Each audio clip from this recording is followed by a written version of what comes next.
السلام عليكم ورحمة الله وبركاته. ازيكم عاملين ايه؟ لو مهتم بجديد ومفيد فعلا من التطبيقات اشترك في القناة وفعل زر الجرس عشان يوصلك كل ما هو جديد ومفيد. فعلا من التطبيقات في القناة عندي اقدر افك التطبيقات الحديثة اللي بتسهل عليك حياتك اليومية، تطبيقات الفيك وكمان التطبيقات الهاكر.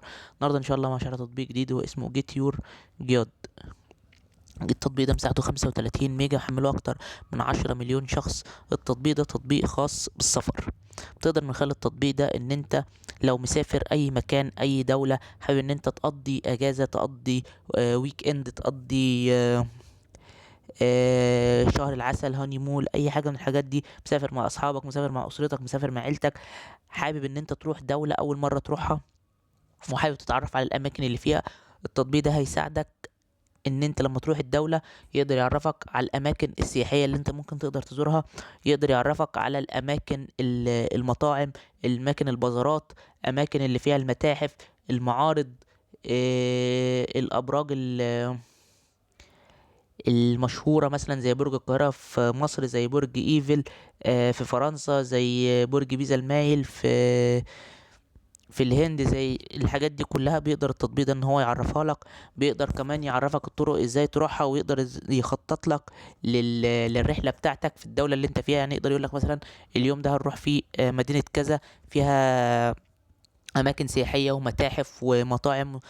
اليوم التاني مثلا ممكن نروح مدينة تانية فيها بازارات وفيها معارض وفيها آثار وفيها حاجات زي كده.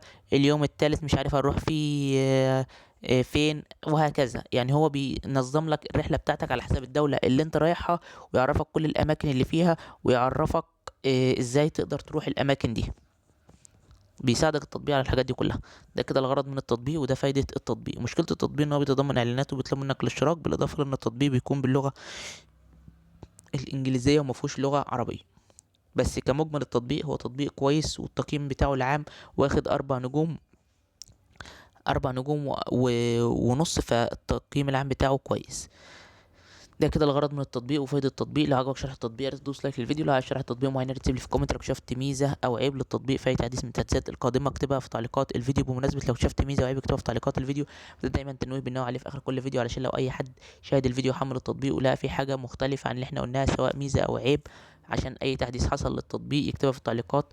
واحنا دايما بنثبت التعليقات بتاعت الناس سواء الايجابيه او السلبيه. اما لو انت دخلت على القناه ولقيت الفيديو موجود عليها بقاله فتره طويله، خايف ان انت تحمل التطبيق لا يكون في حاجات مختلفه، فانت ممكن تكتب لي في تعليقات الفيديو او تراسلني على الفيس او على ماسنجر على اكونت باسم مراجع برامج، وتقول لي اشرح لي التطبيق ده، وانا انزل لك شرح مفصل ومبسط للتطبيق، مميزاته وعيوبه، وازاي بيشتغل، وازاي بتشترك عليه، وازاي بتلغي الاشتراك، وكل حاجه عن التطبيق.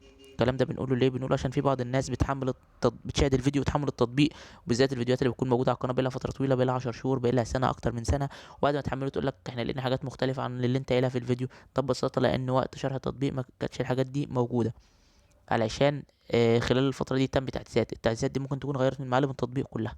عشان كده دايما بننوه على الموضوع ده. وشكرا، سلام عليكم.